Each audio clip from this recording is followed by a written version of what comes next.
हे welcome. अगर आप अपना करियर अभी शुरू कर रहे हैं या फिर अगर आप कुछ टाइम से पैसे कमा रहे हैं लेकिन पैसे हाथ से फिसलते जा रहे हैं तो यह स्टोरी आपके लिए है। मैं आपको वरुण के बारे में बताता हूँ। वरुण एक यंग लड़का था, कॉलेज से नया निकला हुआ, जिसे बेंगलुरु की एक टॉप कंपनी में एक अच्छी जॉब मिल गई थी। पहली बार उसे सच में अपने हाथों में पैसे की पावर फील हुई। उसे एक्साइटमेंट हुई, प्राउड फील हुआ और सच कहूं तो थोड़ा इनविंसिबल भी फील हुआ। तो उसने क्या किया? उसने आंख बंद करके खर्च करना शुरू कर दिया। नए गैजेट्स, वीकेंड पार्टीज, फैंसी कपड़े, लगातार वेकेशंस। आप नाम लो, उसने खरीद लिया। लेकिन कुछ ही महीनों में इतनी अच्छी सैलरी के बावजूद उसका बैंक बैलेंस हमेशा जीरो के करीब रहता था। सुना सुना सा लग रहा है? एक दिन स्ट्रेस्ड फील करते हुए वरुण ने अपने दोस्त राघव को अपनी बात बताई। राघव बस मुस्कुराया और बोला, वरुण, कमाना बहुत अच्छा है, लेकिन असली वेल्थ अपने पैसों को मैनेज करने से बनती है।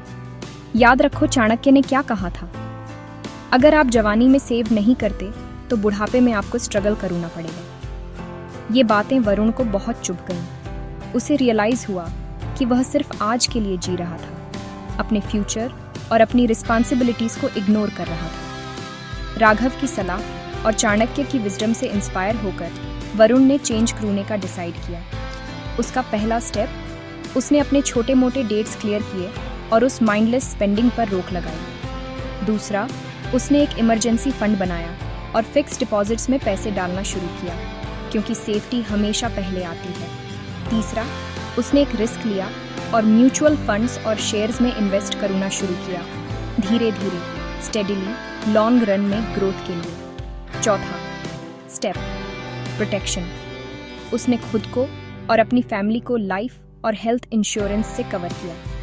पांचवा, उसने खुद को कुछ रियल गोल्स दिए, एक घर खरीदना, एक कार लेना और यह सुनिश्चित करना कि उसके पेरेंट्स फाइनेंशियली सिक्योर हों। और फाइनली, धर्म पर चाणक्य की टीचिंग से इंस्पायर होकर वरुण ने अपनी इनकम का एक हिस्सा दूसरों की हेल्प करने के लिए डोनेट करना शुरू किया। साल बीत गए, धीरे धीरे लेकिन निश्चित रूप से वरुण की सेविंग्स और इन्वेस्टमेंट्स बढ़ी। उसने अपनी फैमिली के सारे डेट्स क्लियर किए, एक सुंदर घर खरीदा, एक कार खरीदी और सबसे इम्पॉर्टेंटली अपनी फैमिली का फ्यूचर सिक्योर किया। वरुण ने सीखा कि सच्ची खुशी बिना सोचे समझे खर्च करने में नहीं है, बल्कि एक स्मार्ट प्लान बनाने और उस पर टिके रहने में है। वह अक्सर अपने दोस्तों से कहता है, कमाना इम्पोर्टेंट है, लेकिन इसे समझदारी से मैनेज करना, जैसा चाणक्य ने कहा था, वहीं से असली वेल्थ आती है। तो यहाँ सिंपल लेसन है, वेल्थ सिर्फ कमाने से नहीं आती, ये स्मार्ट प्लानिंग, सेविंग और इन्वेस्टिंग से बढ़ती है, जैसे चाणक्य ने सिखाया था। Thanks for watching. Like, comment, subscribe करना ना भूलें और यह वीडियो किसी ऐसे के साथ शेयर करें जिसे थोड़ी फाइनेंशियल इंस्पिरेशन की ज़रूरत है।